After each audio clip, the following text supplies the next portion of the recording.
Në Universitetin Fan Stylianoli në Korçë është zhvilluar mbledhja e parë e Parlamentit Studentor për këtë vit akademik, me pjesëmarrjen e Këshillit Studentor dhe përfaqësues nga të 4 fakultetet e universitetit. Gjatë takimit u prezantua rregulloria për studentët e viteve të para, si dhe u diskutua plani vjetor i aktiviteteve që do të zhvillohen përgjatë këtij viti akademik. Presidentja e Këshillit Studentor, Fiorella Bajraktari, theksoi rëndësinë që ka Parlamenti si një hapësirë për të adresuar zërin dhe shqetësimin e të rinjve. Do të diskutohet rregulloria e Këshillit Studentor, sidomos për vitet e para që të njihen akoma më shumë me rregullat që ka Këshilli Studentor. Po ashtu do diskutojmë edhe plan projektin që kemi për vitin e ri akademik.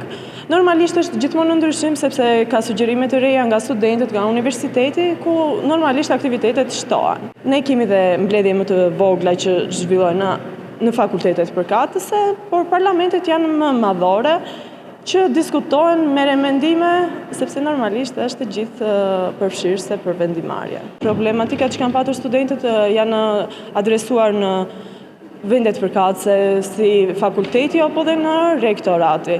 Dhe për çdo aktivitet diskutohet, sepse normalisht studentët duhet të bëjnë aktivitete që të ndihen sa më të gjallë. Në këtë mbledhje u trajtuan gjithashtu problematika që shqetësojnë studentët, si dhe u dhanë sugjerime për organizimin e aktiviteteve dhe eventeve që do të përfshihen në buxhetin e vitit të ardhshëm.